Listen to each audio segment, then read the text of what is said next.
Welcome to Our Girl Relationships. On this channel, we discuss day-to-day problems people face in their lives. Let's start with the video. When I was in high school, my dad married an abusive alcoholic. They dated for just 2 months before getting married. Once they tied the knot, she became abusive. She hit him one night and he filed for divorce. She pleaded with him and he said he'd give her another chance if she got sober. So she did, for about a month.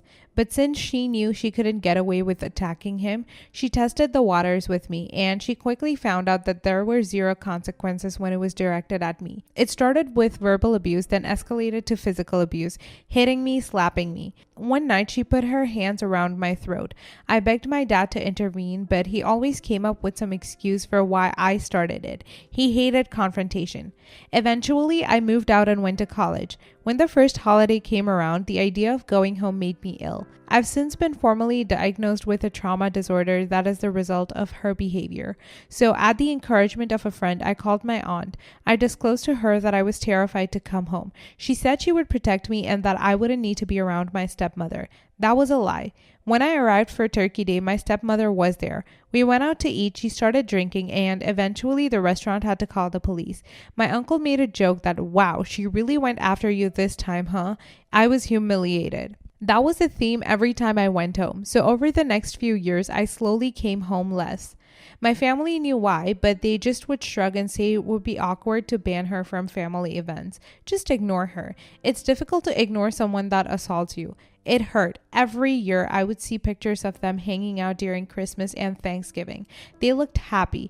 I missed my family but grew distant from them. I missed family reunions and milestone events because the second she found out I might come, she made it a point to be there. And it got nasty every time. So I just stopped altogether. I also saw my cousins develop deep relationships with my aunt, uncles, which I honestly was jealous of. I felt like I had been cheated out of substantive family relationships simply because they all hated confrontation. Well, fast forward to a month ago, and my dad died.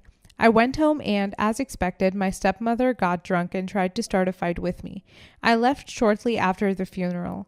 Last week, I received a phone call from my aunt. She was asking about my plans for the holidays since she wanted to make sure she had enough food on hand. She added that she assumed I'd finally be there since stepmother was out of the picture. She even added that the family was excited that they'd now get to see me more often. I was almost insulted. I told her that no, I don't plan on coming home. I also told her that it was likely I never would and that the last 20 years affected my relationship with them. I told her that she likely wouldn't see me again and that I wished her well. I was very calm but clear. Well, my uncle left me a message yesterday. He gave me the usual. "You only have one family. What are we supposed to do? It would be sad for you to cut yourself off, etc. This is our chance to reconnect. We love you." I have plans to speak to him tomorrow and I have no idea what to say. Am I being unreasonable? Should I give them a second chance? Am I punishing them for something she did? I have no idea what to do. Update edit. Thank you all so much. I'm overwhelmed by all the support and kindness. I'm going to step away for the night to do some additional processing. I texted my uncle and told him I'm not ready to talk and will contact him when and if I'm ready. Surprisingly, he respected that. Read this twice and I'll give you my own advice. If they loved you as much as you deserved, and you should have been loved, you wouldn't have had to deal with her from the first time you spoke to your aunt. They may be blood, but they aren't your family. You deserve so much better. I'd cut them off, but you do you. If they loved you as much as you deserved and should have been loved, you wouldn't have to deal with her from the first time you spoke to your aunt. Thank you for putting this into words so well. It took me years to internalize the fact that it shouldn't have continued from the moment I told them what was happening. I can't imagine looking the other way if a teenager came to me with that info. You allowed a drunk to abuse a child and let it go on into adulthood. At any point, they could have arrested her. They could have taken you in after 18 and not allowed your father and stepmom to come. They were the guilty parties, her for being a drunk and him for being a spineless a-hole. I would simply say families protect and support each other. You failed me in both regards. Their argument is that since I was in high school, I wasn't really a child anymore. They basically told me you weren't a kid, so we figured you could navigate it since you were more mature than her stepmom. They chose her and their dislike of confrontation over you for the last 20 years. Now it's your turn to choose. Screw that you have only one family bullcrap. That is so manipulative. Just because you're related by blood doesn't make a family, clearly. Agree 100%. I chose my family. I love my biological family from a distance because we clash. So what do I do instead? I pretty much adopted my best friend's family. I go to their house on holidays and to get-togethers because they make me feel welcomed and loved. Not all families are blood and not all blood is family. I'm Queen Petty. If my uncle told me this bullcrap, I would have told him, you have only one family and you've made it clear she was yours.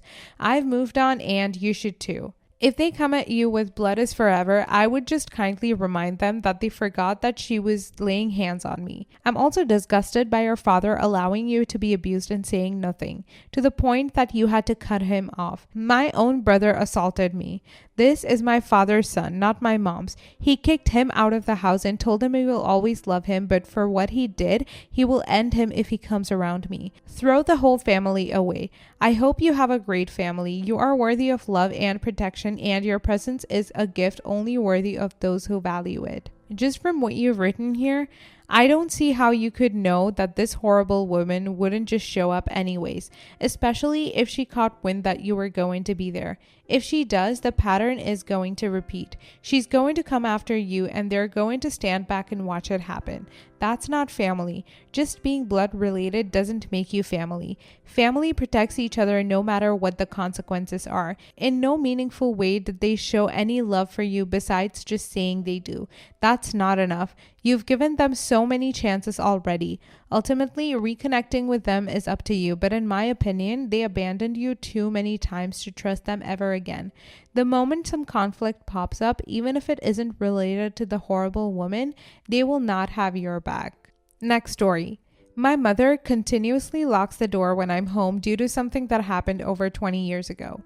First time posting here and I'm really unsure what to do. My 30 female mother, 58 female, has been locking the door to her bedroom and office whenever I'm visiting, no matter what my dad and I say. Some context. When I was 8, I was a kid with undiagnosed autism and ADHD. For probably a month and a half, I would sneak into their room and take 50-cent pieces from their collection. When I was caught, they would lock the door to their room. For some reason, kid me took that as a challenge to see how I could get in. This went on for another few weeks before I finally learned that, hey, this isn't cool. I haven't taken a thing from them since, besides maybe a pen or something that I forgot to give back. But she told me that she would never trust me again and has been locking the door ever since. I turned 31 soon and she still does it even to this day. I've asked my dad what he thinks, and he thinks she's being unreasonable, especially because A, I'm a grown adult, and B, I haven't stolen anything in literally 22 years. But my mom gets angry and rubs the fact that I stole from her when I was 8 in my face. More context. She also makes random snide remarks at me if I say something wrong. I'm a truck driver, and she once asked me if I would move their stuff across the country for free because they're family. When I said no, that stuff requires money and whatnot, she said, you better be careful what you say because that could come back and bite you in the future. I'm at the end of my rope run and they want me to visit for holidays. I really want to because I love my dad, but I also don't want to deal with her anymore. I guess I need suggestions on what to do. Don't give her the kind of attention she's clearly craving. She's told you that she does not care whether you come over or not. You do not like who she is, you love your dad, and would still like to come over to visit. Whenever you're over, just focus on your dad. I don't mean straight up pretending like she doesn't exist, but when she makes snide remarks and stuff, just say okay and go back to talking to your dad or whatever. Passive-aggressive people like to get the reaction out of people. It's not about you wanting access to their bedroom. It's about the gesture. Your mom going out of her way to show you that she's holding a grudge against what her own child did when the kid was 8. Jesus Christ, people, some of these comments. I'm really sorry, original poster. It must hurt knowing your parents don't like you. It's not only the door locking. Your mother told you she doesn't care if you visit or not. No loving mother would ever make such a statement because she caught her daughter nicking some coins when she was 8 years old. As others have suggested, stop trying to make amends with her or convince her you have changed. It's not worth it. Focus on your father. You sound like you have a loving and trustful relationship. Give him the love your mother doesn't seem to want, her loss. Ignore her passive aggressiveness and put up with her petty crap just to see him. Visit for the holidays and then suggest activities you and your father can enjoy together. The mother can do whatever she wants. Wish you the best of luck. Your mom sounds toxic. More distance, the better. Express to her you think it's stupid and she needs to get over it, or you aren't coming home around anymore because you feel like it's pointless to worry about now. I have, and she straight up told me that she doesn't care whether I do or not. I would stop visiting, but I absolutely adore my dad and want to see him. Well, there's your problem. She obviously doesn't care for you that much then. You could always schedule ways to see your dad outside of the house if needed. Yeah, mom, your autistic kid stole some coins from you when he was 8, so it was totally appropriate to treat him like a criminal for the rest of his life. Seems totally reasonable. You don't have to stay with them when you visit. You can stay in a hotel and never lay eyes on her precious office. And then you can also simply disengage and go back to your hotel if she says nasty things to you, or just hang out with your dad elsewhere. If they want to know why you've changed the way you visit, you can be honest about the way her behavior makes you feel and why it has caused you to take a step back. Okay, so your mom doesn't seem to be that great of a person if she's holding $2.50 over your head for 22 years. So the petty a-hole that I am would stop by a bank and trade in $20 for 50-cent coins. Every single visit, I'd either secretly leave her a 50-cent coin lying around for her to just find with no explanation and deny any knowledge on where they came from, or I'd passive-aggressively elude somehow getting it from her room before giving her the coin while leaving. Next story. Me, 21 female, and my boyfriend, 33 male, have been dating for around a year and a half. I love him a lot and it's been good, except I feel like I can't hang out with my friends anymore. When we met, I was definitely in a party phase and I slowed down significantly when we were officially dating. But my friends, even in relationships, all still go out occasionally in between school and work schedules. My boyfriend says he thinks bars are very disrespectful to our relationship, and I can see that. I'd be lying if I said I don't miss just going out for a couple of drinks as a girls' night, but I understand he thinks it's inappropriate and he's just wanting me to be safe. He says he's worried about other guys and doesn't trust them but trusts me. The problem is though, anytime my friends invite me to something that's not bars, he seems to get upset. Like they invited me to go to a concert, game, etc. and he says things like that I think he would enjoy. I should ask him first before agreeing to him, but I know he'll always say yes and get upset if I don't.